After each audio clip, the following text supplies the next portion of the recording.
Right. Hello, hello, everyone. Welcome, welcome back to the Bishop's Corner. Tonight is an awesome night to be on the program. My name is Philip Reed. I'm the producer for the Bishop's Corner, and I am glad to see everyone who's watching on Facebook and YouTube. Yeehaw! You have joined. Great program tonight, and we're glad to have you. We have our author and speaker, Tana Session, and she's going to be joining our panel tonight. We're very excited to have her. And at this time, I'm going to turn it over to our host, none other than the Honorable Bishop Dr. Herbert Stock. Thank you very much, Phil. I really appreciate that. Well, welcome back, everyone, to the Bishop's Corner. My name is Bishop Dr. Herbert N. Scott, the Chief Prelate of the Liberty Hall Cathedral of Praise, right here in good old Brooklyn. Well, tonight, my friends, is a very special night. Oh, yes. We have the guest tonight, author of the book Working While Black, a woman's guide to stop being the best kept secret. We welcome tonight Dr. Tana Session to the program, a renowned author and speaker on the subject of race and cultural diversity in the workplace. Welcome, Dr. Tana Session. We just want to thank God for your presence, young lady. It's indeed an honor to have you coming all the way from the West Coast. God bless you richly. God bless you richly. Question, yeah. Dr. Session, please just tell us a little about yourself. Sure. Well, first and foremost, thank you so much for having me here on the Bishop's Corner. It's truly an honor. And I'm looking forward to this evening and spending time with you and all of your guests here today on your multiple platforms. So again, thanks for having me. So yes, I'm Dr. Tana M. Session. I'm an organizational strategist, international speaker, and best-selling author. And first and foremost, I like to let people know I'm a wife and a mother. So before all the accolades and everything else that happens in my life, those are my two most important jobs. And sometimes I do pretty good and sometimes I don't, depending on the day. But I have over 30 years of human resources experience. I've been in the diversity and inclusion industry or field, if you will, since 2007. And I spent 30 of those years as the top HR executive for different organizations. And luckily for me, 6 years ago, I was able to create my own path and become an entrepreneur. And now I do HR consulting for different public companies, as well as government agencies and private industries, where I'm going in and helping them with their HR through the lens of diversity and inclusion. Dr. Sessions, certainly it's a pleasure to have you here this evening on the Bishop's Corner. Well, guess what? We're here to talk about your book. Oh yes, Working While Black, a woman's guide to stop being the best kept secret. Dr. Session, what really inspired you to write on this particular subject? Well, a couple of things, really. I had someone that really pushed me in this direction. So I've written books before. This is my fourth book, but I never wrote one that was as transparent and authentic as this one.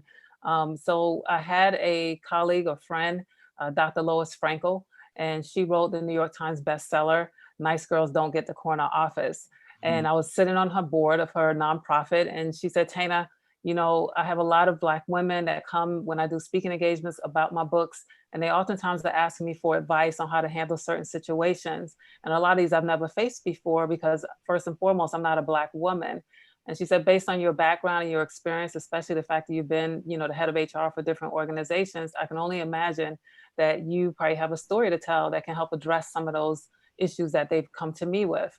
And so she challenged me to write it. And I actually took people on a journey of my experience in corporate America, especially as I got into the leadership roles where I was the only Black woman. I was the only one who looked like me, sometimes the only woman sitting around the table. And it wasn't always a friendly experience. It wasn't what I thought it would be when I got there. You know, as they say, it's very lonely at the top. Yes. And so I shared some of my experiences through that book. And then I was able to connect with other women to have them share theirs. So different industries, different phenomenal Black women in all different aspects of their career, all at the top of their game. But what I found out was that we all experience a lot of the same issues. And so in the moment, you think you're the only one going through it. Sometimes you think you're crazy or that you're Mhm. imagining things. But when speaking to them, I realized, oh, we need to be able to provide strategies and make this a toolkit that other women can use if and when, because they probably will if they're Black, encounter some of these same issues. And so that's what inspired me to write the book. And yeah, I'm really excited about it. Okay, thank you very much. Well put indeed. Dr. Session, what are some of the obstacles you find in corporations as it pertains to minorities or African Americans? Yeah, so first and foremost, I would have to say that it starts really from the recruiting process, right? So having hiring managers that either have a bias, whether unconscious or implicit, about who they think is the right person for the role. So that's where it really starts. And I go even further to say, oftentimes it even starts with the actual job descriptions, because sometimes there's language in there that is not, that doesn't lead someone like me to think that either that's an organization for me or that I qualify for that position, because they put so many requirements within the job description. And then once you get in the job, if you're lucky enough, the system itself is not set up for you to succeed. So you don't have the same support systems, you don't have mentors, you don't have sponsors. And then you reach a wall or a plateau where you end up not being able to grow your career as quickly or as swiftly as others that don't look like you. So Mhm. that's what I've experienced as, being the head of HR as well as my own career path. Okay, beautiful. Question. After a reader has completed reading your book, what would you like them to take away? Well, first and foremost, I want them to know they're not alone. So, like I said, it's lonely at the top. And oftentimes you think, a couple of times you may think, well, am I crazy? Am I imagining this? I want people to know that, microaggressions are real, because a lot of times that's exactly what we're experiencing as marginalized people. And then, secondly, I want them to be able to take away some action in terms of what they can do to turn things around for themselves, learn how to navigate these systems that weren't built for us to succeed, so we can figure out how to win at this game. Oftentimes the rules change once we're in it, but how do you figure out how to change those rules or how to catch up? What does it look like to have a sponsor? What are some of the characteristics you should look for, as well as a mentor and an advocate? What does that even mean? And I tell people it's important to know how to build your own personal board of directors. So I talk to individuals about what that means and how to do it successfully. Dr. Sessions, thank you very, very much. Listen, we will indeed be coming back to you shortly. We, of course, would like to welcome our audience right now. Thank you very, very much for tuning in to the Bishop's Corner. We also would like to thank God for our panel that's with us again tonight.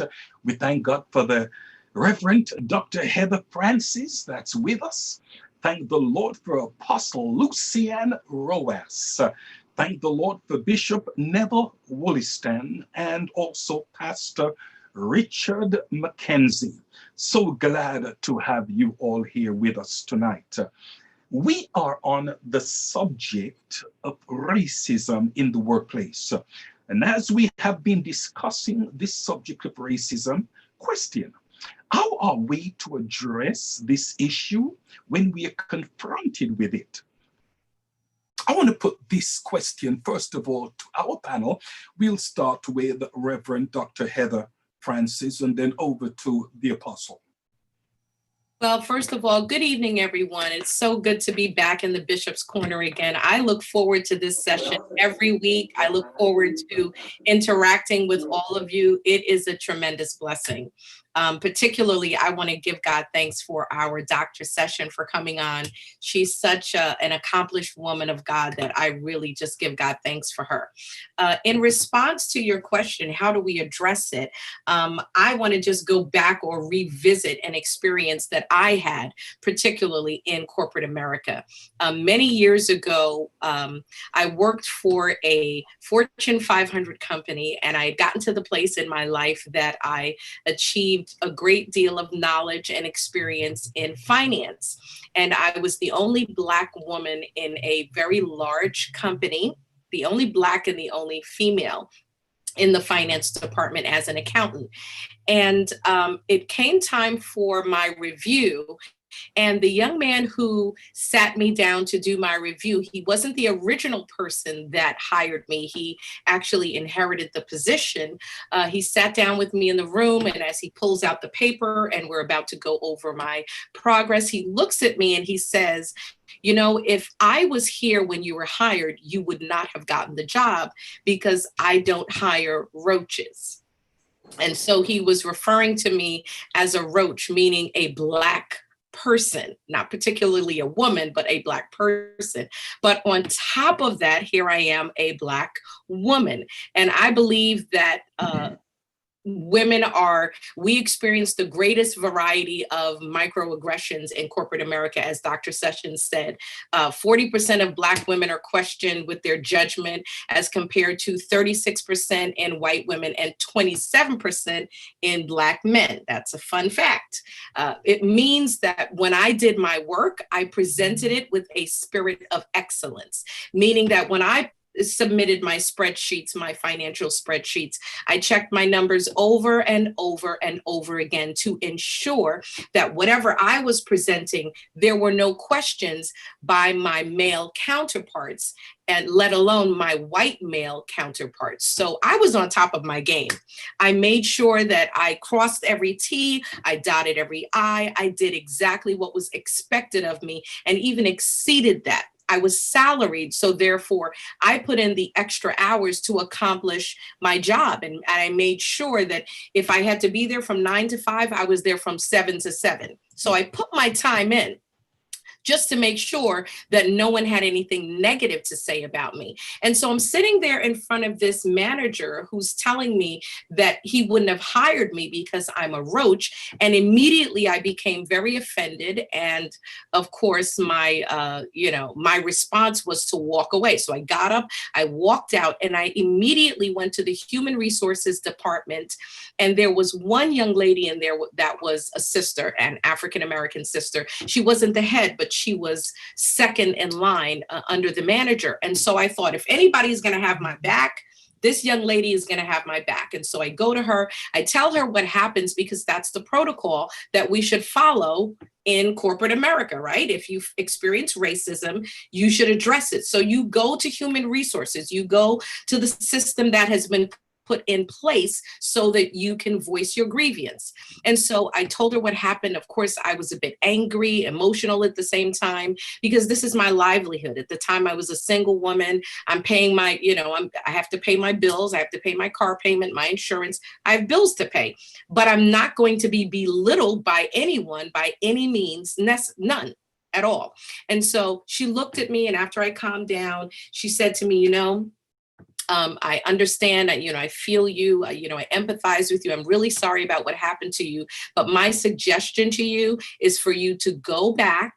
You have an excellent job. You're making really good money. You're in a great position. And so I have to tell you what that felt like. It felt as if I was being granted a privilege of being in this social club or this arena of men that work in this environment. And despite my education, despite my achievements, despite my experience, despite my training, I was being told that I need to shut up and go back to my office, apologize, and get back to work. So to answer the question, how do we address it? You speak out. But what do you do when your voice is not being heard, or you're in an environment where they're not going to help you because they themselves are in fear of whatever the repercussions may be? So personally, I believe that you should address it, but there is a problem, because with me, I had to walk away. I gave my resignation and I walked away because I never felt so Black before, if I can use that terminology. And in that position, I never felt Black, Dr. Sessions, but at that moment, I felt Black. And so I said, no, I've never been made to feel like that before. So my response was fight or flight. Yeah, I fought, but guess what? I'm going to get out of here for my sanity. So I left. Dr. Heather Francis, question. Now, I tend to know your temperament. Yes, you do. How did you feel when someone called you a cockroach? Can I be honest, guys? Be honest. Be honest. I was pissed off. I was angry. I'm gonna keep it real. I was not thinking about Jesus. Okay. I was very, very upset. And literally, I even got payback. I'm going to be honest with you, Bishop.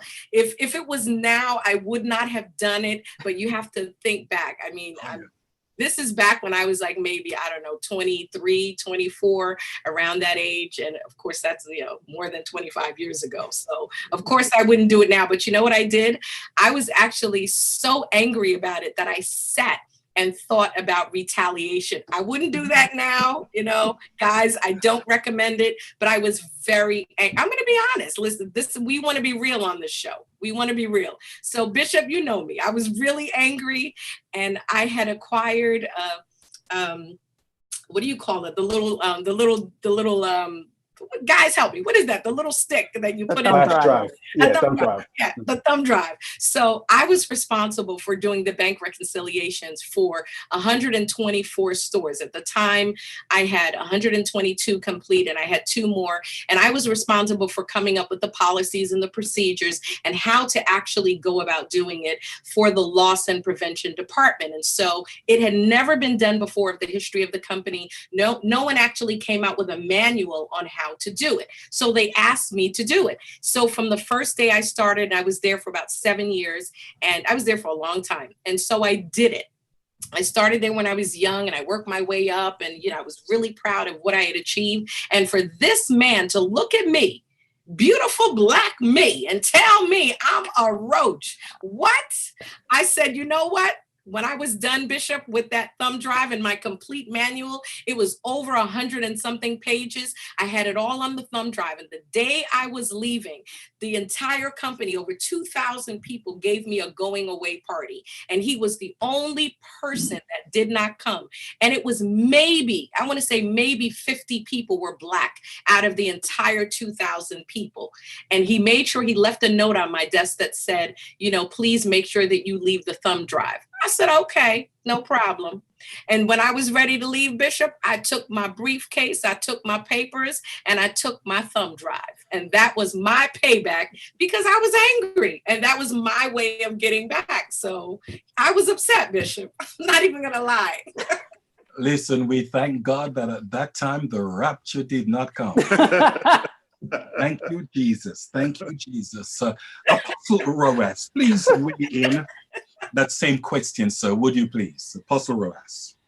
Thank you, Bishop Scott. It's certainly an honor for me to be here tonight. We want to welcome Dr. Session and the panel. The workplace supposed to be a beautiful place.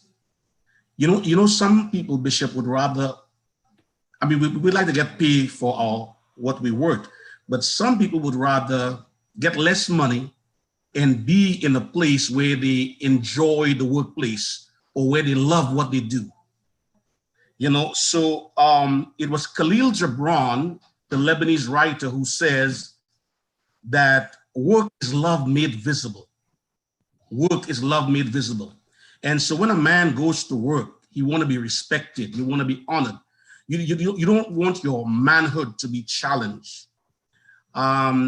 Richard Branson, I think he's the CEO of Virgin Atlantic. He says, train people well enough so they can leave. Treat them well enough that they don't want to. I love work.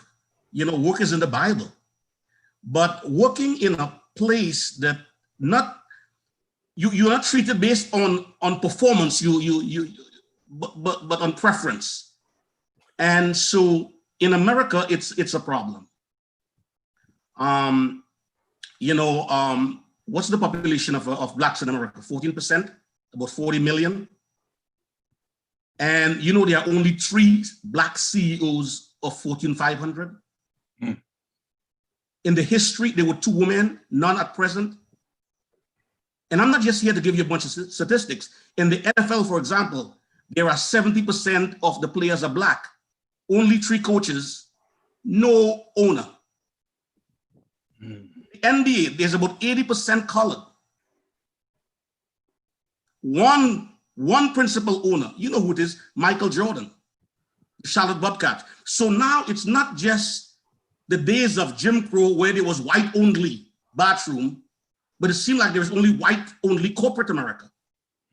It is said that of all the CEOs in the Fortune 500, 91% are white male. Isn't that something? So we face these things, and we got to speak about it. We got to bring awareness. I had one personal experience in the workplace, and I was so stressed out. I heard Bishop Wollaston once says that you want to leave, but you think about you the breadwinner and bringing home the bacon to the family, and you got mouths to feed, so to speak, and you just can't leave. So sometimes work can be stressful where you are treated less than. I'm retired 5 years ago from the New York City Department of Sanitation. So I work for the Lord, I work for the church. But when I retired 5 years ago from the New York City Department of Sanitation, I had some encounters, and I had a white supervisor that didn't treat me right. I remember once I was on light duty working, and when you go to work there, you have to look at all the garage and look at the parking lot and make sure everything was all right. So I was on light duty. And when we all gathered, 200 men, when we gathered there in the 12 to 8 shift, he would make fun of me. But not only did he make fun of me, one night he sent me home. I was working the 12 to 8 shift. He sent me home at 2 o'clock. And then one day he had me out in the rain. I mean, he could have told me sit in the truck or sit in the car. So he was giving it to me. And when the guys, he was a very funny guy, but when the guys came together to work, he would tell them, at that time I was driving a BMW, a 7 Series. That was about 12, 13, 14 years ago. So what I'm saying is like, I'm not supposed to have a BMW. So he says, guys, let's take up an offering for Pastor Rojas so he can pay for his BMW. So I spoke to him about it, and he wasn't paying me no mind. So I was like a laughing stock. I said, I'm going to take care of this. And you know, sometime in life, you know, education is powerful. It's the great equalizer. And not everything you got to cuss and scream and carry on. I said, I'm going to take care of this. I pushed the envelope a little bit. Now, I was the pastor of the church, so I made sure I wrote a letter. Now, the letter, I used the church letter heading, and I made the secretary put it together nicely. Very good. And when I came to the shift, and he made all the fun of me, I said, can I have a word with you? I have a present for you. He said, what's that? I said, I got a gift for you. And I gave them a letter, but the letter was not closed. The envelope was open. I said, give this to the chief. I said, but you can take a look at it. Try to destroy it because I got the original. He went in and he read the letter and he stayed quiet. When everybody left the garage, was just myself with him, he said, Rojas, we need to talk. So, oh, you want to talk now, huh? So he began to say, Rojas, listen, I didn't mean what I say. I was joking. You know, I'm not going to bother you for the rest of the night. You could do whatever you want. Okay. So he gave the letter to the chief. Next day, the chief called us in the office, the union delegate, and he had to go downtown the next day. And he started calling all the guys that I work with. He said, can you talk to Rojas, please? Tell him to drop this. I got 2 girls. I could get fired for this, man. Come on. Don't play me like that, Rojas. I didn't mean nothing. I'm not racist. Boy, I tell you what, he was begging me, literally almost tears in his eyes, to leave it alone. I eventually forgive him. Dr. Heather, I forgive him. Against him, you know, and guess what? They gave me back my 6 hours, and from that time, he never messed with me again. As a matter of fact, he transferred out, and guys told me, Rojas, you caused him to transfer. And when the supervisor now give the guys problem, they say, Rojas, Pastor Rojas, can you give us a letter? So, you know, I took care of that. I'm gonna say this and close. After that, about 2 years ago, after he had left the garage, I went to work in Brooklyn to a different garage. And when I walked in there, somebody said to me, good morning, Rojas. And I didn't recognize him because he's a heavy-set guy. He lost a lot of weight, so I didn't recognize him. I said, oh my God, that's you? He looked at me, he put his glasses down. He said, Rojas, I ain't messing with you. and after that, we became good. So what I'm saying, sometimes you got to stand up. It might sound funny, but there is problems in the workplace, and sometimes it's stressful. You leave the job. I was so stressed. He sent me home. I feel less than. I couldn't leave the job, but I took care of business. So what I'm saying is people are speaking up more than ever before. Like I said on Sunday, I did a sermon with 10 lepers, and the Bible said they lifted up their voice and they cried to the Lord. And David said, I lift up my voice and the Lord heard me. And so we have to speak more than ever before of what and take. Can't be quiet anymore. To be quiet is to be complicit. Thank you. Thank you very much, man of God. Listen, it's been said that problems never solve themselves. We have to confront. We definitely have to confront. And sir, you did. God bless you. Bishop Williston, talk to me. Same question. Pleasant good evening, Bishop Scott, and to my esteemed colleagues in the panel. Special greetings also to Dr. Sessions. Thank you so much, Dr. Sessions, for taking the time to be with us this evening, and also for the work that you do and continue to do. Certainly you are an inspiration to many, especially women of color, and for that we thank you so very much. Well, Bishop, we've all had an experience at one point or the other when it comes to racism or discrimination in the workplace. For me, it was a little challenging, no doubt. I think it was Kenny Rogers that said you got to know when to hold, know when to fold, know when to walk away. When to run. Yeah, for me, it was an experience that, again, had an impact negatively, obviously. This is 30 years, at least 35 years ago.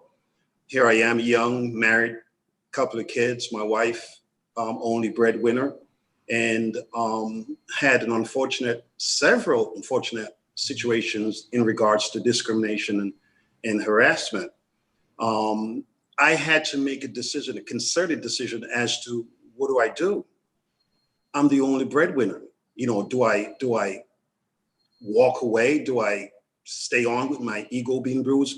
I remember one time, I'll never forget this. I remember one time the supervisor said to me, so at that time, maybe 2-3 kids and only one car, by the way. So that time my wife went back to work. I had to drop the kids to babysitter and drop her to work and get to work for 8 o'clock. Yes. The joker told me, if you late again, guess how late I was? 2 minutes. This is dos? Whatever. 2 minutes. I was late for 2 minutes.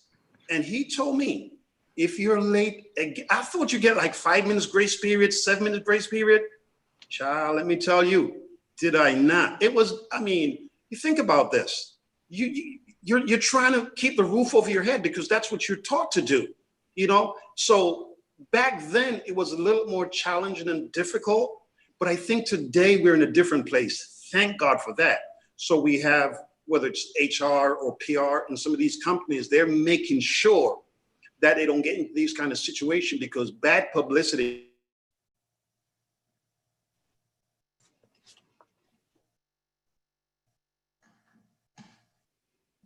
Freeze up. We lost you, doctor. Bishop froze. Further my education. Oh, there we go. I had to make sure, you know what? Let me get a plan here because this is just not working out for me at all. Yeah. So I had to further my education, up my game a little until I was comfortable enough to say, you know what? If I walk away from this today, I can walk into this tomorrow. If I can walk away from this, I'm good. So that's what I've done. But again, today it's a little different. It's a little bit more easier. Not to say the challenges aren't there. So my question, maybe Dr. Session can sometime in the panel on the program speak to the fact that the idea that what do you do? It's like I was stuck. 2-3 kids, 1 car, babysitter, and the whole 9. And you have to put up with the nonsense if you want to keep a roof over your head. So yeah, the challenges are great, but I'm thanking God that we're in a different day today. And we don't, not to say it's not here. Yes, right. It's there, but at least we have options. So I'm thankful for that. Okay, thank you very much, man of God.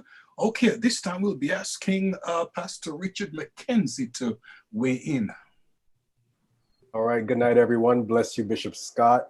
Amen to the panel, to Dr. Session. God bless you. Thank you for being with us tonight. Amen. I enjoyed everything that everyone has to say. I'm going to be looking at it from two different standpoints, the standpoint of the employee and also the standpoint of the employer, because right now I'm actually in the place of the employer. So I want to make sure I touch that as well. So for employees, the first thing that I would say is know your rights. Know your rights. When you're hired, you're not just hired to be anybody's servant or slave. You have rights as well. There's something called the EEOC, which is the Equal Employment Opportunity Commission. And what they do is it's a federal agency that makes sure that federal laws are observed in the workplace. In other words, that the employer cannot discriminate against you for whatever reason. And not only that, but they also protect you that if you are supposed to go and complain or make a complaint, I should say, that the employer cannot retaliate against you, because that's one of the biggest issues that employees face, you know, the fear of, the fear of retaliation. It's the truth. And especially as Bishop Wollaston was just saying, you know, if you're not financially secure and you know that you have children, you have rent, you have all these things, the first thing that you think about is, if I lose this job, what's going to happen to me? What's going to happen to my family? And these are real things. These are real things. But there are agencies that have been created to protect us against such retaliation. Does it always work when we go to them? That's a different story. Because we heard Dr. Francis's testimony about what happened when she went to HR. You know, they're set up to help us, but not all the time do they actually help us. Second thing, as everyone has said already, speak up. Speak up. If something is happening to you, speak up. Listen, we've talked about racial discrimination and gender discrimination, but another discrimination that I specifically faced many moons ago was age discrimination. Especially when you're young in a workplace, they try to take advantage of you because they feel that you're naive. And especially, as I said to you guys, when you have a car, they send you here, there, and everywhere. I recalled, some years ago when I was like 18, 19, I was working at a specific place and I was promoted to be a store manager. I was the youngest store manager in that division. And guess what they did with me? They sent me to every store, Manhattan, Staten Island, Jersey, all over the place to clean up other people's mess. My mom used to hate it. My mom used to say, why you don't quit the job? Why you don't? But you know, you're young, you have a sense of pride. You don't want to, you don't want your parents to think that you can't handle yourself. I know they're listening right now and I know I'm going to hear it, but you don't want them, amen, to think that you can't handle yourself. So I went with it. And what happened was, the more time I spent in everybody else's store is the less time that I got to spend in my store. And then my store started to go under. And then all of a sudden it was time for DM visits. And I had to spend 48 hours consecutively in the store, facing and making sure that everything was right for the visit. Why? Because I was naive and I was young and I had bills to pay. So I did not want to speak up and they took advantage of me. So it is important, listen, especially in 2020, you have a voice, speak up. Something going on, speak up about it. Next thing, contact HR. Sorry, Dr. Francis, but we should still contact HR. Even if it might not work out in our favor, we should make sure that we contact HR. And if some of you have unions, contact your union, speak to your union representative and tell them what's going on, but speak up. Now, as an employer, because right now my title is corporate manager of a dermatology practice right here in the New York City area. We're in every borough. As employers, we have to do our part as well. We've been talking about continue the conversation. It's in the workplace as well. If I'm a Black manager, I believe that it is my duty when I meet up with my colleagues, because we always have these dinners, these free dinners that we go to smooze one another. Listen, we have to bring up the conversation, especially right now it's a hot topic, bring up the conversation. Not only that, training. There should be anti-racism training in the workplace. I just had to endure sexual harassment training a couple of months ago, where I had to learn that there's more than the two genders that I learned when I was a baby, which was male and female. I just had to learn a whole different definition of genders that I didn't even know existed So now, when I started it, I said, all right, genders, male and female. They started to say a whole bunch of stuff. My eyes was like this. The same way, the same way that they can teach us these things, is the same way that they could train us, amen, to be racially sensitive in the workplace. And not only that, as employers, I think it's important that we also cultivate diversity. If you're putting teams together, don't just put all the Jamaicans together or all the Black people together or all the white people together. Come on, try to intermingle people so that they can get to know each other, that they can work together, because that helps to break up all the stereotypes. Because let's be honest, we all have these little stereotypes that we have in our heads about other races. And once we get to know each other, those stereotypes will start to diminish. So that's what I have to say on that topic. Thank you, man of God. I want to put a question to Dr. Session and to the panel as well. Okay, and the question is this, and this is just piggybacking off the back of Pastor Mackenzie. What steps can we take to eliminate racism from the workplace? What steps can we take to eliminate racism from the workplace? Who's Well, Dr. Session, please, go ahead. that's a good question. Who's we, right? we? Well, I think first and foremost, education is key, right? Because, much like Pastor Mackenzie said, all of managers, all leadership should be trained on what is unconscious and implicit bias, what is microaggressions, how do stereotypes impact hiring decisions, promotional decisions. So once that level and that foundational education is taking place, much like the harassment training that companies have to do, or managers and employees have to do every year or every 2 years, depending on your state, I do agree with him that this should be part of that mandatory training. So that's a lot of the work that I'm doing with my clients, is having them embedded into their annual training compliance. So that way it's continually reinforced, and eventually, just like sexual harassment, we know new genders are here and we have to recognize that, but we also know, what does harassment look like? Even if I'm a bystander and I see it, I know I can report it. Well, there's also bystander bias, right? So if you see something or hear something happening, you should know that you can report it or you can step up and address it. So the education is going to be key, from the leadership, the top of the leadership, all the way down to the frontline employees. And, I've talked to my son about this. He's 24. He was out there protesting here in LA. And I said, I may not see the work that I've done and what you guys are doing right now in terms of changing the dynamic of the conversation in the workplace in my generation. I hope I do. But if you think back to the civil rights leaders, we just lost John Lewis and, C.T. what's his name? Villiam, right? I can't remember his last name. But, they got to see a Black president, but the problems are still here, right? So there's still work to be done. So I think it's going to take time. Hopefully we'll see it in the next generation, Gen Y, the millennials. And if not, then maybe even Gen Z, because that generation is the most culturally and socially and ethically diverse group to enter the workforce. And they have zero tolerance for the stuff that we tolerate and that our parents and grandparents tolerated. So I think that they're bringing a new voice to the table. That's going to start the conversation, is going to continue, and they're going to call things out, whether it's right there in the workplace or on social media.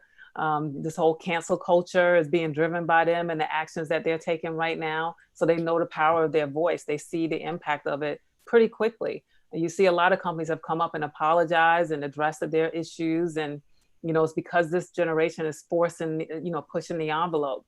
So I think that's what's going to help with eliminating racism in the workplace. Now, we're going to have certain institutions, whether it's government agencies, because like I said, I do some work with them. They're going to be slower on the path, right? So they're going to be a little slower to drag along. But again, as this new workforce comes in, they're going to be forced to change.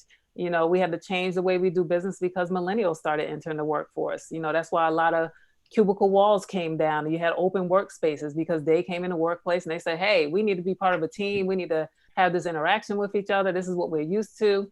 Companies bend it and they started doing open floor, workspaces and changing their benefits, offering pet benefits and stuff like that. So again, because they forced the conversation to change, that's what's going to take place. Bishop Williston, what steps do you think we can take to eliminate racism from the workplace? Well, again, I think what we're doing right now is having a conversation. We at least need to start there. I've always looked at it from the angle or from the perspective of who really benefits from racism in the workplace? Mm-hmm. Who really benefits? Definitely not me. If no one was benefiting from it, why are they still doing it? Why is it still going on? You know, when you talk about discrimination, racism against people of color, I was just wondering, and again, I'm not an expert, I was just wondering if, let's say, their desires to keep us at a certain pay grade so that we don't accumulate generational wealth. Because if I'm just struggling to pay regular bills, no saving, no investment, no nothing, and I've had situations where when I go for review, numbers are great. I've worked in management, numbers are great, only black, numbers are great. They find some and I'm saying, how do you do this? The numbers. I make my bosses make money, buy that new boat, get a second boat. And they're telling me, well, again, I was naive. I'm in my 30s, I had no clue. And so then they benefit because looking at the bigger picture, why do they want me to get a boat? Why do they want me to improve myself? That's not what they want. They want to keep me at a level where I'm a slave, so to speak, and make them make money. So again, who does it really benefit? And what's the bigger picture?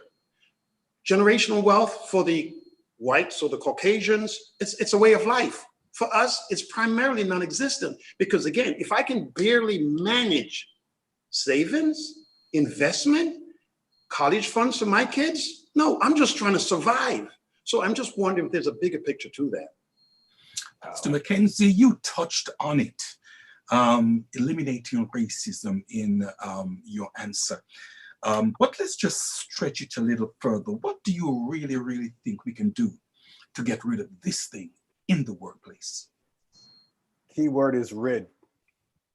Word is rid. Lord have mercy. I think we've been having this conversation for about 400 years now, probably more. I don't know if we can get rid of it, Bishop, but what we can do is do our best, is what we've been saying, continue the conversation, spread the awareness, educate ourselves, educate others, and see what can be done. I mean, as Dr. Sessions said, we may not see it in our lifetime. I mean, I know Bishop Austin's gonna get me for this one. I might be a little younger than some of you, amen. But I still don't know if I will see it in my lifetime, but we have to encourage our children to speak up, to do what they're doing, because if you can just touch one person, that person can touch another person, that person can touch another person. And eventually, even if we don't get rid of it, hopefully it'll get better. Okay, thank you much. Dr. Heather Francis. Well, honestly, Bishop, racism is a global issue, as we know. It's been going on for so many years, and the problem is many times it's being ignored. But the problem is staying silent. If you experience it, say something. If, make your voice heard, because people are listening and they will respond. How are they responding? Well, we're hearing about it. We heard about it from Dr. Session and also Pastor McKenzie. There are new things that are being implemented in the workplace that does make a difference. Also, we need to understand that our voice does matter. And I believe that even though we may have struggled, people like myself, we've struggled, but I still believe that we're successful because we've survived. We have survived these experiences. We're still here, that we can talk about it. And I particularly want to address Black women. I believe that Black women in leadership, whether it be in our organizations or in the community, in the workplace, if we don't have a voice, half the world is not being impacted. So I believe that we have to continue to have a voice. I believe that we need to continue to empower one another. What we're doing tonight is a great example of that. you know, we brought someone on the line who is an expert in that field. She's written not just one book, not just two books, not just three books, but she's written 4 books now on the matter. Number 1, Get Your Career Life in Order. Second book, The Little Book of Motivation and Inspiration. Third book, Inside the Revolving Door. And now she's pre-selling the 4th book, which is what we're talking about tonight, Working While Black, A Woman's Guide to Stop Being the Best Kept Secret. When we empower one another, when we encourage one another as minorities, as African Americans, as women, as people of color, when we promote each other, that is a part of breaking down those walls of separation and prejudice. So this is the beginning. As both of you have said, we may not be here when the complete result of what we're doing, you know, evolves or manifests, but this is a part of it. So if we can continue to do that, then guess what? That's success right there. And I believe that's a great part that we can do. Okay, thank you much. Apostle Roas. Oh, I'm a prisoner of hope. I believe. I'm a believer. You know, we have been talking about this for the past how many years? Hundreds of years. But somebody once said changes. It's hard in the beginning, it's messy in the middle, but it's rewarding in the end. That's good. And change is coming. And in 2008, we had the first African-American president. Didn't mean everything was resolved. And I don't think there's one thing that we can point our finger and say, this is the reason. If we press this button, racism will go away. When Kaepernick took the knee, folks look at him as a troublemaker. I've seen cops took knees. I've seen politicians took knees. When the Black Lives started, we thought they were just a bunch of black thugs. But now companies are recognizing them. The Me Too movement. So I think people are being vocal and speaking up more than ever before. Can I say something? I'm not going to be prophetic tonight, but can I say something? Go ahead, Apostle. Can I go ahead, Dr. Francis? Can I go ahead? Go ahead. Go ahead. All right. I think, did you know that Joe Biden, the Democratic nominee, who quite possible could win this election, he declared that his running mate will not only be a woman, but a woman of color. Ooh, hallelujah. So I'm saying, what about he become, on the 21st of January, he's sworn in, a vice president as a woman of color. And Joe Biden in 2024 will be in his early 80s. Let's say he don't run again. The incumbent can be a woman of color. Ooh, hallelujah. Seeking, hey, don't look at me started now, seeking to be the president of the United States of America. So in 2008, we had a black man. Yes. Quite possible in 2024, we could have a woman of color in the White House. Prophesy, prophesy. Well, listen, we black people built the White House, so there's nothing wrong with us. Time to change it. Time to change that name. Occupying the White I'll House. change the name. Now, one of the things I would like to say and say candidly is this, that black people did not create the problem of racism in the workplace. So please don't expect us to resolve it alone, seeing that we did not create it. Now, the question that I would like to put to the panel is this, okay? What do we say to people that's people of color like us that sees racism and we don't confront it? Because as you know, there are people that see it and experience it, but they don't confront it. What do you say to people like those? I'm putting this to the panel in general. Dr. Session, would you like to weigh in on that? Yeah, I think someone said it earlier, silence equals acceptance or agreement, right? So you're complicit, so you can, and I saw someone ask a question if racism is just a black or white thing. It's not. It can even be within the races, Thank because we you. have stereotypes about our own people, right? Mhm. We have colorism, we have hair issues, we got everything going on. So I think if you're a person of color and you see someone else who's marginalized, that may not even be from your same ethnicity or your same gender, and you don't speak up, then you're just as guilty and complicit as the person who did it or who said it. So I think we all have a responsibility. I tell people, people talk about white privilege, Mm. but I tell my clients, we all have privilege at different moments and times in our lives. And we all have power at different moments and times in our lives. I have privilege as a woman sometimes. I have privilege as a Black woman sometimes. I have privilege as a light-skinned Black woman sometimes. So I have to honor that when I see or hear someone saying something that is affecting another marginalized person. That's my time to be an ally. So everyone's talking about this branded word ally, and I tell them ally is a noun. It's a verb, not a noun. It takes action. So you have to be willing to put yourself out there. Like John Lewis said, he wasn't scared of dying because he knew he had to put his body out there to fight the good fight. So I think it's impossible for us, no matter what your ethnicity is, to say that, oh, it doesn't impact me. Yes, it does, in one way, shape, or form, even if because we're all humans at the end of the day.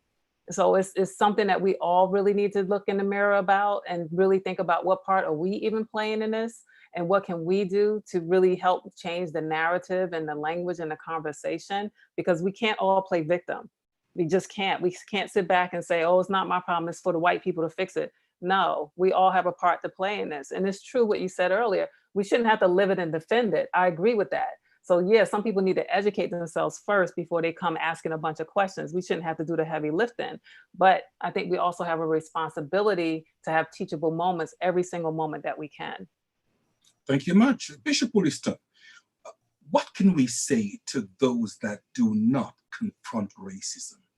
Well, I just thought about, I wanted to pose this to Dr. Session in regards to the situation with Dr. Heather, with her HR manager. She was powerless. What do you do when she's not able? Look at the advice she gave her. I mean, she was powerless. Number two, we spoke a little while ago. Well, we didn't really speak, but in regards to a whistleblower, look what's happening with whistleblowers today. I mean, this is at the highest of the height. And look so are we damned if we do or damned if we don't? Excuse my language. I mean, what do we do? Before she responds, can Dr. Session, did you read the comment that just came through on the chat? Oh, no. Yeah, because that ties into what Bishop Wollaston is just saying. I didn't see. Can you read it, please? So the comment is from Dornell Reed. A month ago, I complained to HR about the racist treatment from my then supervisor and manager. I was the only Black individual in that department. And unfortunately, I was removed and placed in another area to work. I spoke up and they retaliated against me. Mm-hmm. Absolutely. Now, I don't know her situation or position. 30 years ago for me, it was 2 or 3 kids, 1 car, rent, the whole 9. What do we do? Yeah, and there are a lot of people in that situation right now today. So it's not just 30 years ago, it's right now, right? So we all, for the most part, live in paycheck to paycheck. And like you said, there's no savings, no generational wealth. We can't depend on friends and family because they're in the same situation that we're in. But what I do tell people is if it starts to affect you mentally and emotionally and physically, then that's a decision that you really have to decide, is this really the place for me? Maybe it means that you start planning your exit very, very quickly. You don't have to let your left hand know what the right hand's doing. And I tell people, let your current employer be your silent investor while you go and look for another job. Now, in this market, it's a little more difficult because we are impacted by all of these companies not necessarily hiring. The ones that are usually the what they call frontline employees right now, right? So not everyone wants to do that type of work. I get it. But I think there's other ways for us to really think about planning our exit. You mentioned that you didn't have the degree or the education at the time as well. That's a lot of people in that same situation. But fortunately, right now, a lot of organizations are offering free certifications, and they're offering opportunities for people to learn new skills that's going to help them be successful in this new age that we're going into around technology, where a lot of the skills that people used in the past are starting to fade away because technology is taking their place. And so now we have to think about, I need to upskill. How do I do that? Well, you go and research and you find out what types of opportunities are out there that are minimal or no cost, because plenty of companies are doing it. And in particular for communities of color right now, they're throwing money at us. So I say take advantage of what's out there. And again, keep your job. Don't let them know what you're doing, but go out there and get as much education or certifications that you can that can help you transition and pivot to another job where you won't have those types of experiences. So I think, yeah, it's a tough decision. It's definitely a personal one, but at the end of the day, we all have a choice. I've been in some tough ones myself and making lots of money and decided it wasn't the right thing for me and I had to leave and left without any type of security blanket or anything to really land on. But at the end of the day, it all worked out. So sometimes our own fear is going to stop us from even being willing to take that chance to see what else is out there.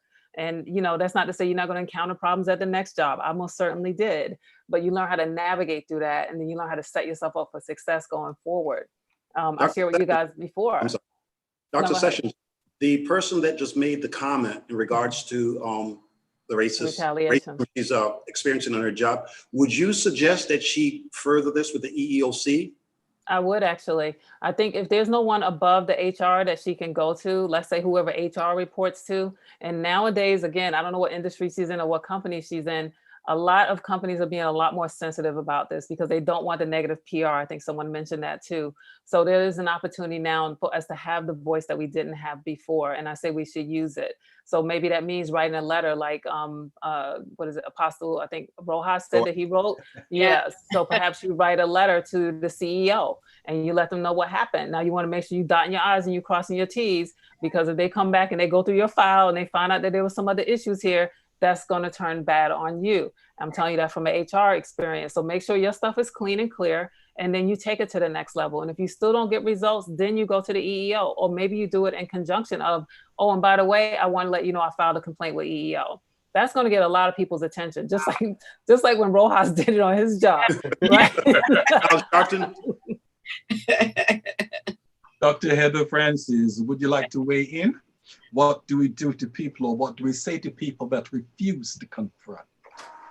Honestly, I agree with everything that's been said. If you're not saying anything, it just means that you agree with what's going on. It means you agree with everything that's happening. And how can you agree to injustice as a human being? I can't relate to that, especially people of color. So I believe that people of color, we need to stand together more. I said it before about empowerment. The greatest thing that we can do as a people is build one another up, build each other up. And the Bible even says that we should look at others and esteem them higher than ourselves. But do we really practice that? That's actually a great practice to do in life, because when you lift others up, you feel good about yourself. So why not do that when it comes to the workplace, when it comes to injustices?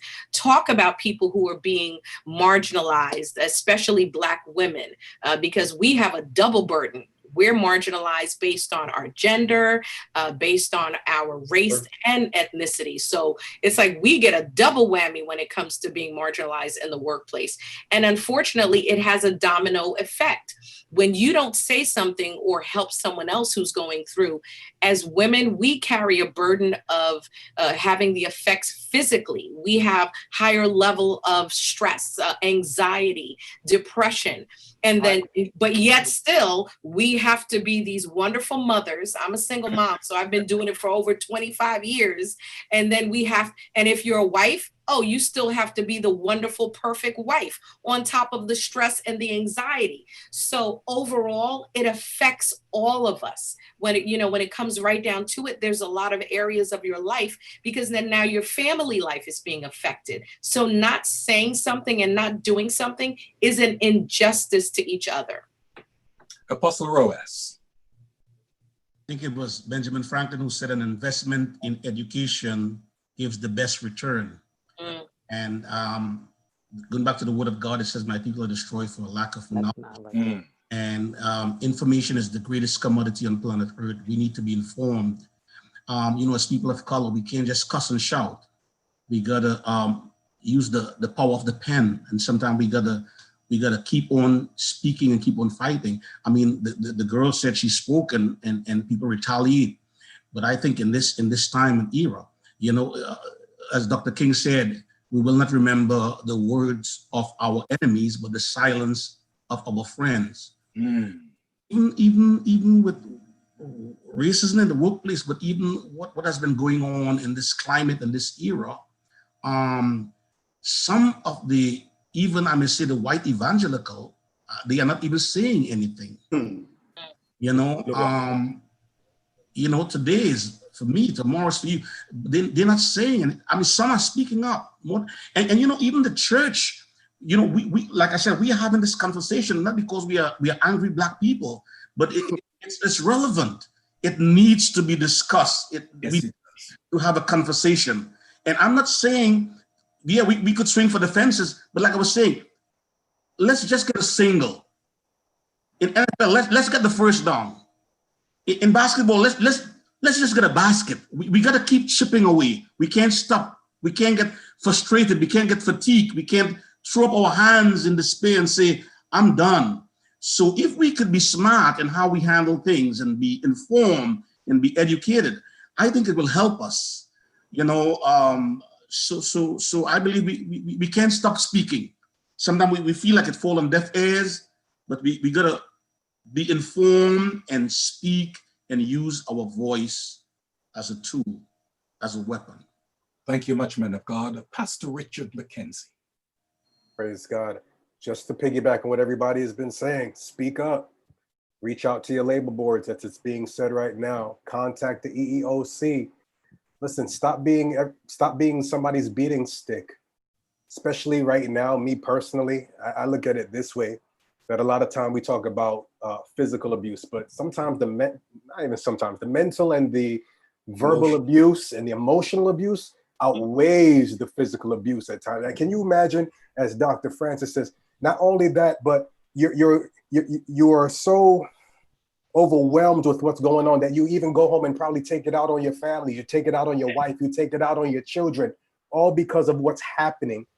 I can't live like that. I can't live like that. So if it gets to the point where it doesn't change, for me personally, I know it's time to leave, because listen, if one door closes, listen, we're a practical bunch, but we're also a church, we're also a faith believing bunch. If one door closes, I believe that God is going to open a better door for me. David said in his word, I was young and now I'm old, and I've never seen the righteous forsaken, nor his seed begging bread. I'm not saying that the one time something is done to you, just jump ship. I'm not saying that. Go through all your options. Do whatever you have to do. But if it is persistent, listen, you see this mind that I have? You see this heart that I have? I can't carry any extra heavy weight on me. I cannot. I have 4 children to come home to. I have a wife to come home to. I cannot come home and my head feeling like it's going to explode. No, not me, no way. If it's getting to that point, I believe that God will open another door for me. Pastor McKenzie, you have a wife, you have 4 children, and you're pastoring 2 locations, sir. Yes, you do have a lot on your plate. I want to put this question to the panel, and I'm going to ask Dr. Session, of course, to weigh on in. How can we create an environment of psychological safety in the workplace? Now, mark my words. How can we create an environment of psychological safety in the workplace? Because sometimes you can be at a place working, but honestly, your mind really isn't there. So how can we really create an environment of psychological safety in the workplace? Dr. Session, would you please? Well, I'm a firm believer in healthy boundaries. So again, much like Pastor McKenzie said, if this is a place that's impacting you emotionally, physically, you can't stop thinking about it in a negative way, that leads to trauma and post-traumatic stress syndrome. Again, I was a victim of that, and I thought I could change them. I could prove to them, I could work harder, faster, stronger than the next person, and they'll love me. Well, that's not necessarily what happened, right? I wore myself out to the extent of my own health, and it wasn't good. It wasn't healthy. So I think if we're experiencing something like that, again, it's time to have that healthy, honest conversation with yourself to say, is this really the place for me? I don't care how many years you've been there. I don't care how long it took for you to get to that position. There's another organization that will value you and what you bring to the table and probably pay you more.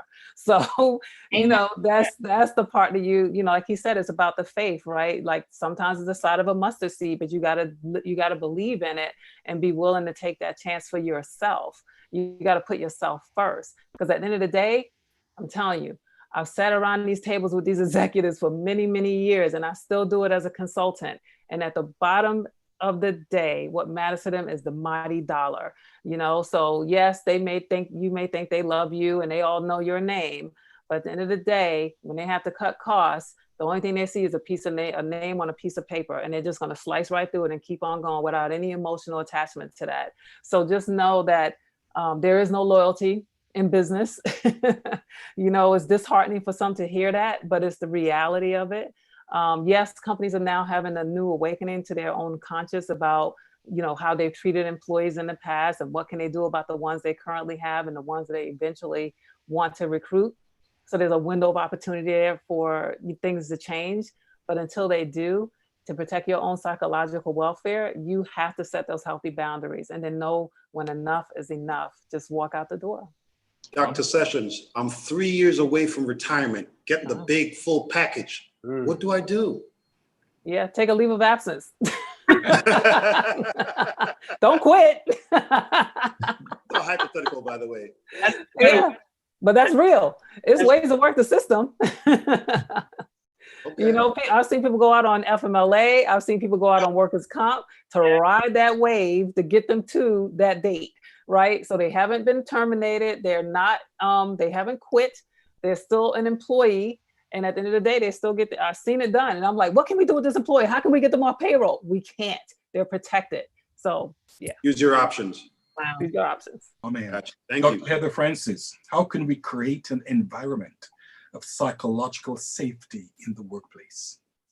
Honestly, Dr. Sessions hit the nail on the head. I also think that it would be great when you're looking for, this is mostly for the younger people, that when you're looking for a place of employment, that you try and see if you can research wherever you're looking to get employed, that they have programs, they have things that are put in place for your psychological or emotional health.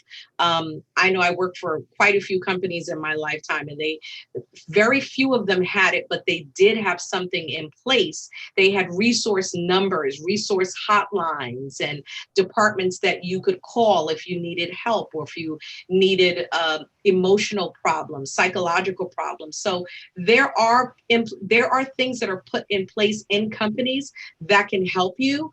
But at the end of the day, you are your own, greatest advocate. You advocate for yourself.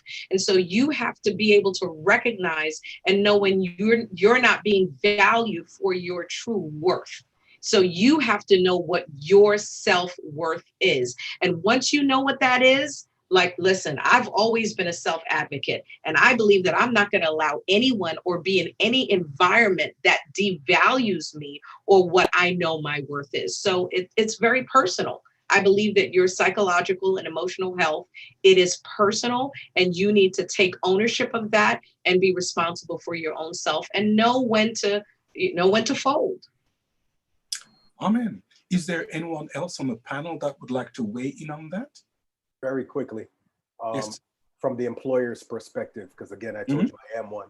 We have to approach things from a human standpoint. I know Dr. Session just said that, a lot of times when we have employees, we consider them as numbers and we just look at the monetary value. And it's true, sad, but it's true, especially during this crisis right now, when you're trying to cut costs because you can't manage your overhead. You look at people as unfortunately numbers, but I believe that as employers, we should listen to our employees.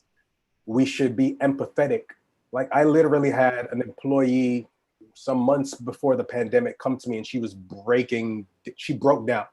And I said, listen, just sit here, just talk. She had so much going on at home, so much going on with her baby father, so much going on with this one and that one. that she was literally at work but couldn't get anything done.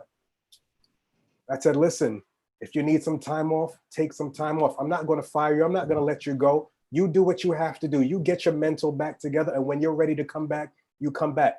Is every employer like me? And is every company like my company? No, unfortunately not. Unfortunately not. But if there are any employers listening, please just listen to your employees. They are human beings too. Please, they are. Dr. Session, I've had situations just like Pastor McKenzie's experience with the young lady. Again, this is 30, 35 years ago. I was told, keep your home business at home and we're here to work. Again, this was 35 years ago, 2, 3 kids. You stop between a rock and a hard place. I know it's a different age right now, but my supervisors weren't as sympathetic as Pastor McKenzie say, okay, let's talk. No, keep your home business, because again, you are so correct. The money is bottom line. You make the numbers for them every month. And if you make 100,000 this month, you ain't making no 99 next month. It's got to be 110, up, higher. So the stress factor, I mean, it's unbelievable.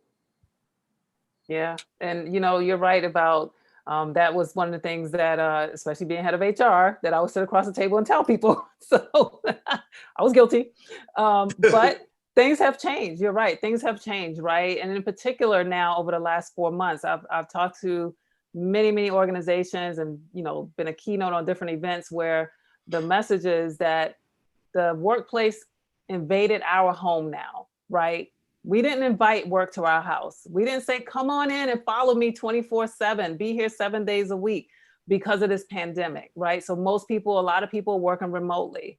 So that has really humanized the workplace in ways that it never has before. Where now managers are much more empathetic. They're much more flexible because they realize that, these people got a lot going on at home. They're starting to get a peek into it. I mean, you guys are getting a peek into my home right now, right? My husband's in the other room making noise. I had to tell him to close the door. Those types of things are happening all the time around the world. So a lot of the information that's coming out now is when and if we do go back to the workplace, it's gonna be different because we've met each other in ways we never have before. We had these barriers up about who we were when we walked through those doors from 8 to 6 or 9 to 5 or 10 to whatever. And now we come back to the workplace, that doesn't go away. You still know like what kind of pets I have, what my roommates look like, my spouse, my kids, what they act like when they're on camera. And now we have a different type of relationship. We also told people don't talk about race, politics, and religion in the workplace. And now that's all we're talking about is race, politics, and religion in the workplace, respectfully, hopefully, and sometimes very passionately, but the conversations are happening. So now it's really about you're bringing your true authentic self to the workplace now. And that means your problems are going to follow you. Plus we have this with us all day. So people can find us, we can get information just like that at the snap of a dime and react. Maybe our kids immediately need us or our spouse or significant other does. And now things are happening in the workplace. And also, by the way, I got to deal with this right now too. So those types of things are really starting to change the way people show up in the workplace. Again, I think it's when people go back to their offices, I know some people are already, but when we really can go back to, in the workplace, it's going to really be different. I'm really convinced about that. Okay, Apostle, would you like to weigh in? No, I just want to say that I had a couple of people was frustrated with their jobs and wanted to quit.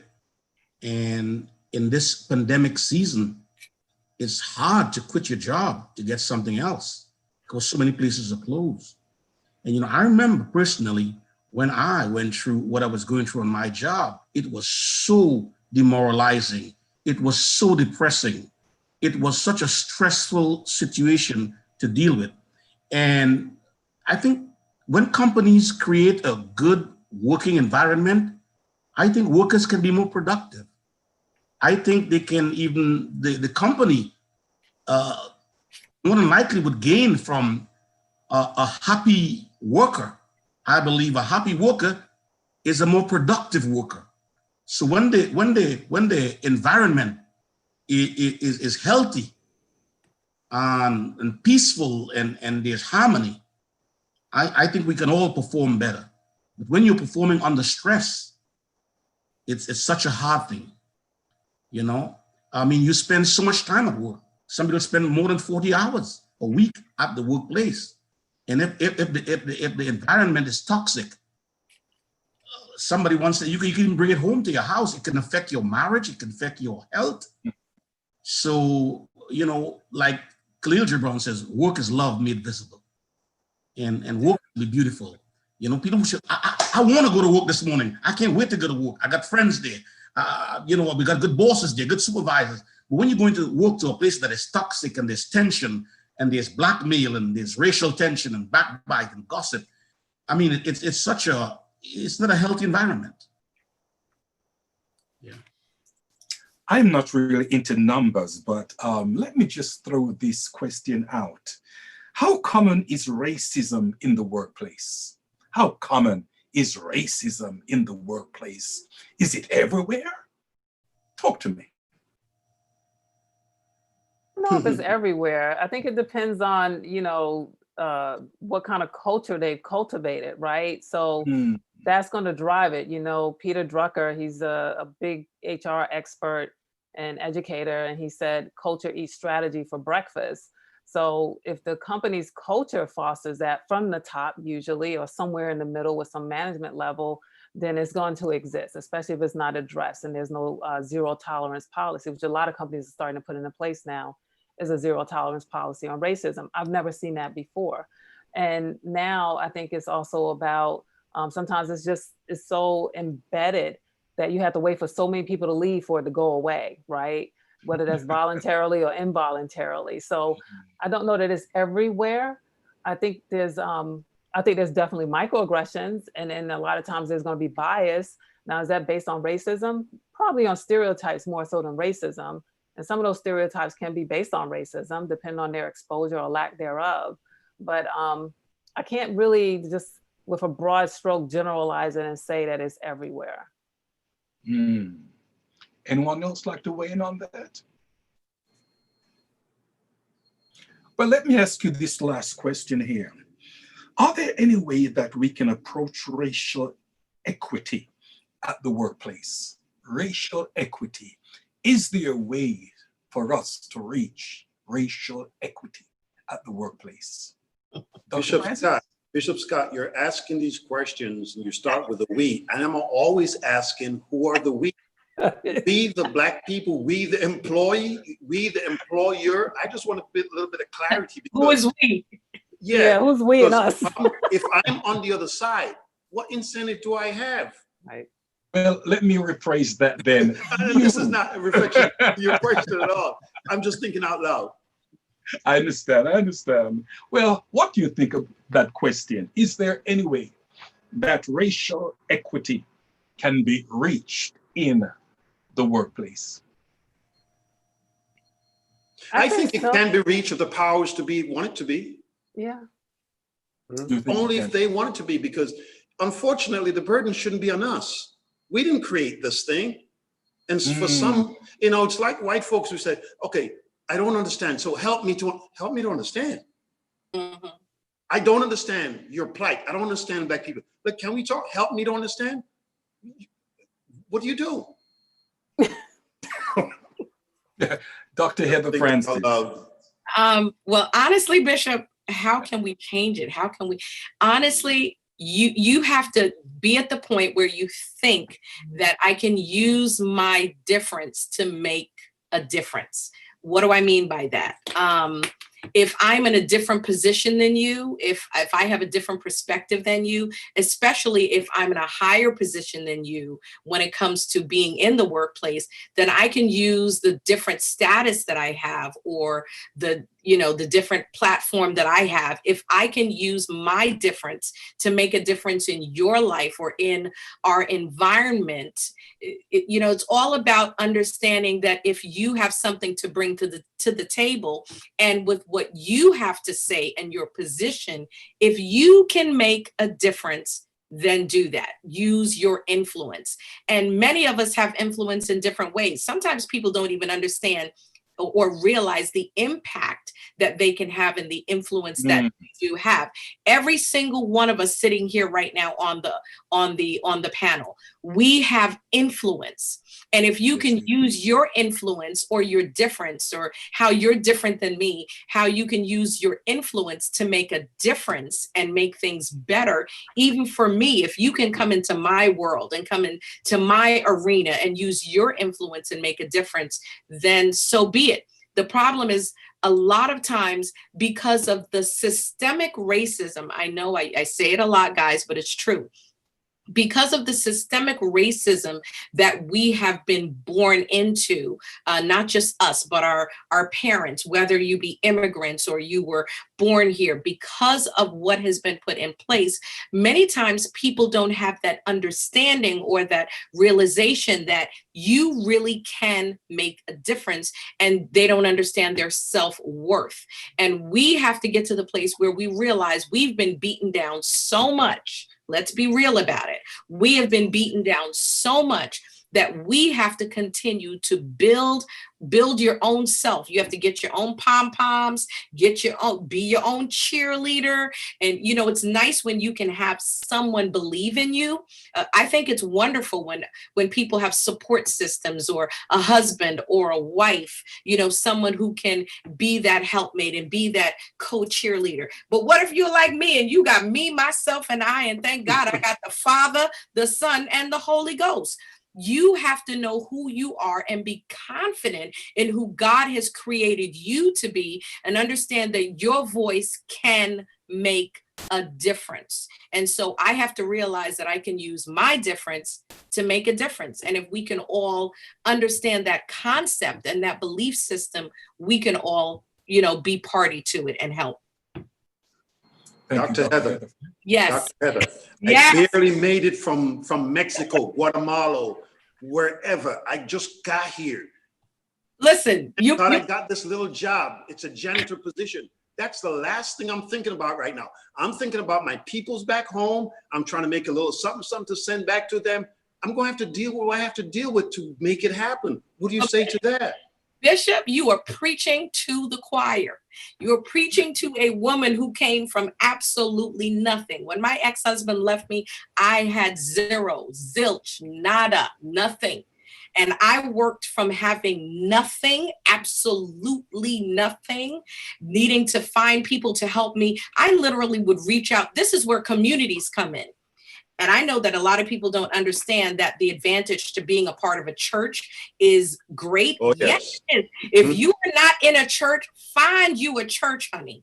Because I was calling up church folks saying, listen, I have to go to work for 12 to 14 hours. I have a great opportunity to work my way up in this company, but I need someone to help me watch my children.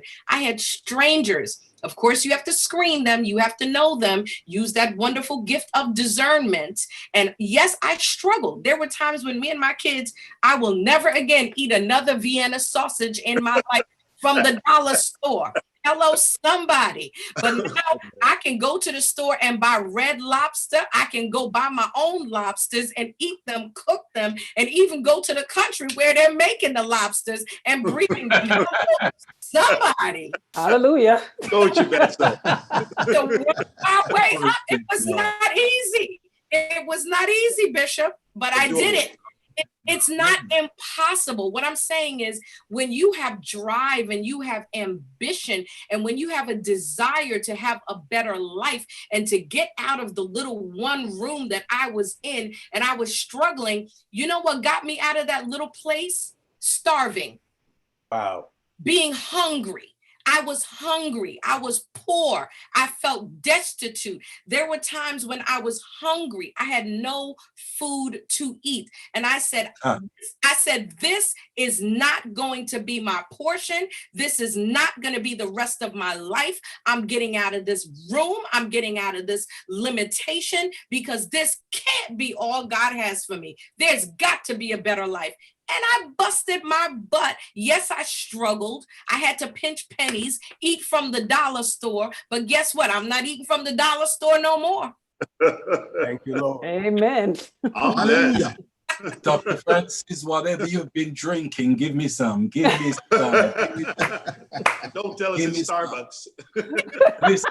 Listen, is there anyone, time is going, is there anyone else would like to weigh in? I'll weigh in on it if you don't Okay, mind. go ahead, woman of God. Thank you much. So will there be racial equality? I have to think back to the last 10 years of work I've done in diversity and inclusion on gender equality. And that's been the focus really for D&I for almost 10 years now.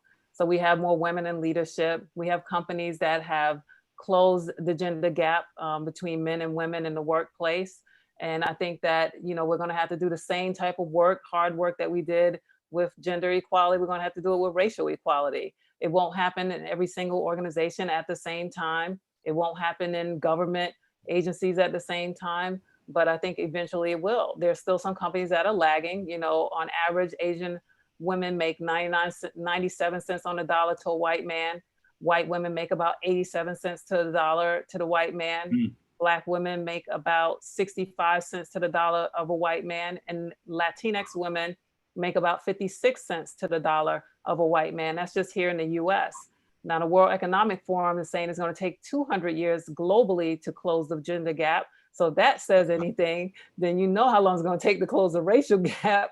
And that's why I said, I don't know if we're going to see it in our lifetime, but I give power to the next 2 generations and the one after that that's coming along that's going to continue carrying this torch and doing the work.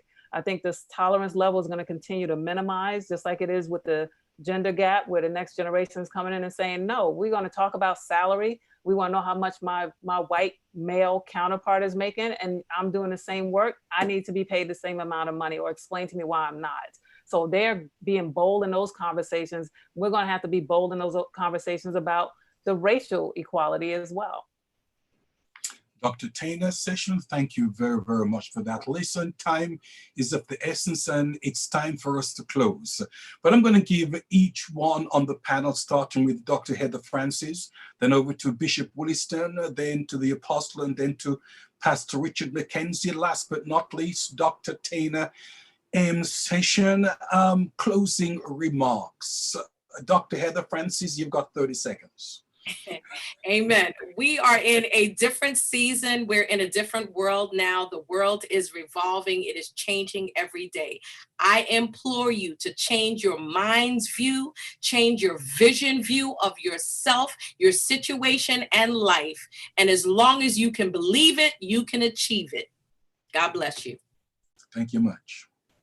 I'd like to, if possible, have my remark in the form of a question, and that's to Dr. Sessions, if and when she's able to. So the question is, well, here's one of her statements. Change small and change often. If you can, when you get your opportunity, elaborate on that. I'll be more than happy. And thank you again for taking the time to be with us. Apostle?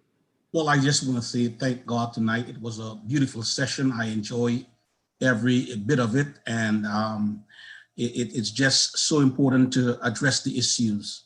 I don't think one conversation is going to change everything, but we got to be aware and conscious of it and talk about it and let our voices be made heard. Thank you. Pastor Richard McKenzie. Very quick. Speak up, know your worth, know your God, and let's create change. God bless. Dr. Session, it's all up to you. Okay, so I'll respond real quick. So change, much like Apostle Rojas said, is hard in the beginning, messy in the middle, and worth it in the end. And it takes little bite size. Sometimes you got to take baby steps to see the change. We have to constantly evolve, because what got you there won't keep you there. And that's one of the things that I tell my clients and people are looking for new jobs and new promotions, is that, yeah, you did a great job up to now. Now it's time to really stretch yourself to the next level. So that's where change often and change. Yeah, exactly. That's why it's so important to just keep that in mind. Thank you. Dr. Sessions, thank you very much. Panel, thank you very much. A job well done. I just want to take time right now just to promote our t-shirt that we have. Oh yes, our t-shirt, and that is so important. The Bishop's Corner t-shirt. Oh yes, it's on sale now. You can go to philipreed.org. philipreed.org. org. Okay, and that is so important. The next time we meet, I'm hoping that we'll all be wearing that t-shirt. Well, I just want to thank the panel tonight for a job well done, and Dr. Tana Session. We just want to say thank you very, very much for coming on tonight and being such a blessing. Now, I know you can't hear this, but can we just put our hands together for her and give God a great God bless you for her presence tonight. Thank you very, very much. We also want to thank Phoenix National Business Group, amen, for a job well done. This program will be online every Thursday evening from 8 until 9:30. Our goal is to empower you to prosper even as your soul prospereth. God bless you all. And I just want to thank God for Philip Reed, who is the producer, who does a fantastic job. He is worth his weight in gold. Come on, put your hands together for Master Philip Reed. We thank God for him. Listen, God bless you from the Bishop's Corner. Looking forward to see you next week, same time. God bless you.